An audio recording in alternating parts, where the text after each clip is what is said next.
All right, KC, second pick a piece here. And let's go from the literal let's go to the literal opposite end of the spectrum. We're talking about all the points we're expecting in Chiefs and Bills, 56.5 the over-under. Now let's jump on to the lowest over-under of the week. It is Patriots-Texans, 39.5. And here's the craziest thing about this one. I don't know if I've ever seen a game, KC, that has had an over-under this low with the favorite being favored by 8.5 or 9 points. And that's exactly what we've got in this game.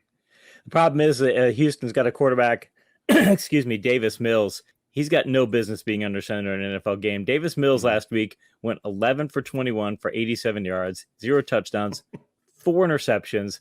He took 3 sacks for minus 26 yards. You take all that into account, he nets not even 3 yards per drop back. Per drop back. Not like, I mean, this is just abysmal. Now, imagine that you got that player now facing a Bill Belichick defense. I mean, taking nothing away from Buffalo. Buffalo's a very good defense in that matchup. They've got very good corners and such. They can play shutdown football if the matchup's right. But this is a Bill Belichick defense. And I know Stephon Gilmore's gone. He didn't play from this year anyway. But, I mean, Bill Belichick's defense this year has still been very good. Look what they did last week against Tampa Bay. Mm-hmm. Patriots could also be down 4 starting offensive linemen, potentially. They've got between injuries and the COVID-19 listed as their potential to have that few of offensive linemen. Their offense hasn't been playing that particularly well anyway. It's not like this is a dynamic offense. And I think, by the way, David Culley, the Houston coach, is going to want to play close to the best. He's going to want to flip the script and say, the only way we've got a chance to win this game is to go low scoring and try and run the clock on that. So I'm looking at going, I can see the Patriots winning this game. 24, 27 is what I like, but I see them maybe having a cap of 24, and I just can't see Davis Mills scored. I don't see him scoring 20 points against the Patriots. You going to watch this game? It'll be on the background. Let's put it that way.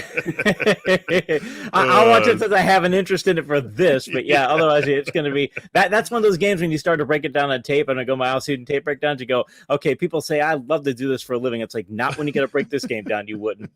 Man, I used to work for Stats Inc. And this was the sort of game that you would actually love to get because, I mean, it's like 2.5 hours, right? And you have to go through every single play and code, how many guys are on the line and blah, blah, blah. And it's like, oh, man, like 2.5 hours, like what, 47 plays per team. This is going to be beautiful. Like, give me this game. So I'm done. I don't want to do this 70-point game where each team's running 80 plays. No, forget about it. This is exactly the game that I want. And yeah, I mean, I'm not going to play this because that's just such a low number, but it does feel like under or nothing in this Patriots-Texans game.